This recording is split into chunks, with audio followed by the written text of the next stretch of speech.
Hey guys, in this video I want to talk about a roguelite game that I have been playing quite a lot recently. It's called Roboquest. It's very similar to Gunfire Reborn if you ever played it, mixed with sort of like Borderlands art style. Not entirely, but kind of reminds me of that. So the game has actually quite a lot of verticality. Later on you can unlock boosters, double jump, super jump, and then grappling hook. So there's actually a reason for that, because it also has a lot of things to discover. There are hidden kind of secrets and sort of mini quests that you need to solve. For example, you have to find swim trunks and bring swim trunks to one of the guys so that he would give you a reward essentially. And every run he would also give you like two choices later on. So right now I have everything unlocked. I have all the story parts unlocked. I have all the things in the world unlocked, and I also have, well, all the classes. You can also get like monster cards or enemy cards, which kind of just appears in the museum later on for you to kind of view. And same goes for the guns. The more you use guns, the more you kind of gain experience for them and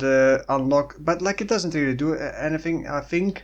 So you can just see it here, I guess. So that's like a collector's game. So currently there are 6 different classes.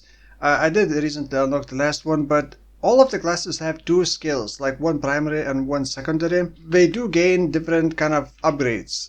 There are common perks, like shared perks, like increased critical strike damage and stuff like that, but the class perks are for like either primary skill, the secondary skill, or something for the theme of the class. But each class has the same amount of life, the same amount of speed, and everything else except for the skills. There is, I'm gonna say in advance, there is a summoner class, engineer class. You also need to complete certain challenges to unlock them. The engineer class can summon drones, but like their AI is not that amazing, but it is pretty decent class in general.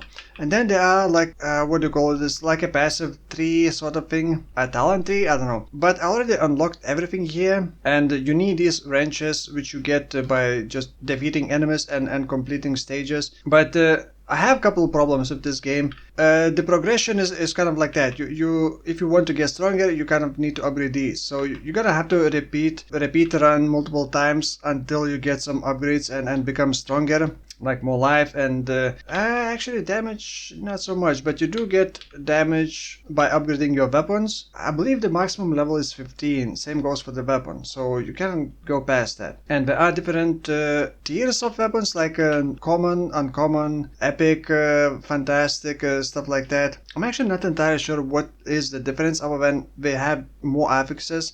And affixes can have some weird things. Like one affix can give you a barrier that you can place with the right mouse button on certain weapons only. The other affix, for example, can make the weapon ricochet. But essentially, to beat the game, you will need to figure out a proper build. There's also difficulty selector, but that's one of my problems. Once you unlock everything and you don't need any more wrenches in workshop, increasing the difficulty doesn't really do anything. So I have Guardian 3 unlocked, but like it only increases enemy health, damage, and aggressiveness, which is like really scary. But it provides bonus wrenches, which I don't need anymore. So I don't really know if there's any reason to even do higher difficulty if you have everything unlocked. I believe you do still get more power cores. I think it's called power crystals. And the power crystals are used to upgrade your weapons, to buy certain modifiers from NPCs before the next stage. But I'm not entirely sure if it's even worth doing a higher difficulty, because you are not gonna be getting any stronger. Your weapon and your level max out at level 15. You're not gonna be going over that anyway. And then you also need to collect crystals to weaken the final boss. You can do it without it, although I have not tried a thing. I had all the crystals when I tried the final boss for the first time. And the crystals are also sometimes hidden behind certain puzzles. So the puzzles are actually great. Some of the puzzles, for example, you are required to find or to figure out a 6-digit key, a 6-digit code. And in order to do that, you can find a piece of the code. I'm not gonna spoil much. It's not gonna even help even if I tell you. Part of the code is gonna be shown behind the window, sort of. You can kind of see it. But you're only gonna see 2 numbers out of 6. And you need to do multiple runs to complete the code essentially. But it's random and it's not always a different part of the code. So sometimes you can get the same code multiple times in a row, and you also have to go in a specific place to find that code. So you kind of have to choose where you're gonna run, because before you enter the next stage you sometimes have like a crossroad. You can go like one way or another way, and that is what the world like shows in here. For example, to get to the aqua station you can go to quarry. Well, you have to go through the quarry, or you can actually go through ruins, but then it's a long way around, going through the fields, through the doom gardens, and then to the aqua station. Or you can just go to quarry and just skip the bits and go straight into aqua station if you have. I actually keep forgetting which doors are leading to what. I wish we had some kind of markers. I think we don't have markers, and you need to figure out how to solve those puzzles to unlock crystals, to unlock our classes, to unlock those like mini quests, because in some cases you need to find the data logs, I think, and one of the NPCs requires you to collect certain amount, and then it unlocks one of the gadgets. Actually, I haven't shown the gadgets. So the gadgets are also a big help. For example, one can be if you crouch and then jump, you create like a power jump, like a mega jump.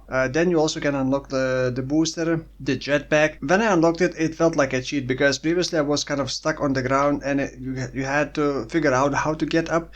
Once you unlock the booster, easy game. And then later you can unlock grappling hooks, so you can just stay in the air for a very long time. If I had to compare it to Gunfire Reborn, I think Gunfire Reborn is a bit more fun when it comes to building, and kind of builds come online sooner, sort of. Because the workshop, for example, the workshop feels like you just upgrade everything immediately, and in order to get to the lower part you have to upgrade pretty much most of the things on the previous row. So there's not much choice what to upgrade first. You just pretty much pick health, and then maybe pick a chance to get higher level weapons or more artifacts, and that's it.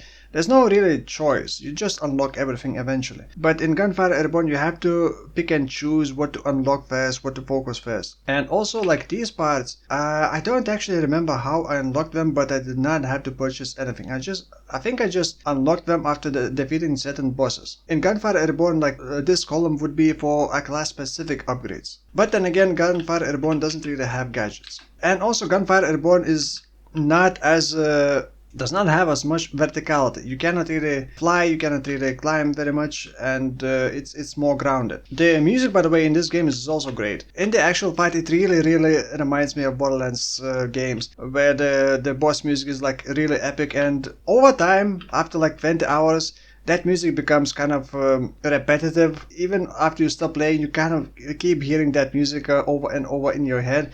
Maybe that's not a bad part, but like the music is really energetic and fitting for the game. As far as I know, you can only team up with one other player, so it's like either play single player or play duo. When playing with someone else, they can revive you, you can revive them, but you share life. So if you have, let's say, 100 life left, when you revive someone, you're gonna share that life. So they're gonna gain 50 life and you're gonna lose 50 life. So it's not like a free revive. There are perks which allows you to revive for free, but that still does not guarantee you a safe run, you know. But I think while playing in duo, the monsters are more, I can't quite tell, are they more aggressive or are they just more monsters and more health? Because playing solo feels sometimes a lot easier, but other times it's a lot easier when playing duo. I believe there is a quick play. You can play with random people, but there is no chat. At least I don't know if there's any way to open the chat. There's no communication with random people. I don't know how that would even work. So yeah, I think that's about it. The game is a lot of fun, and there is quite a lot of replayability, especially if you like experimenting with different builds and just maybe challenging yourself to do a higher difficulty. I do hope that, ideally I would want more updates as soon as possible, right?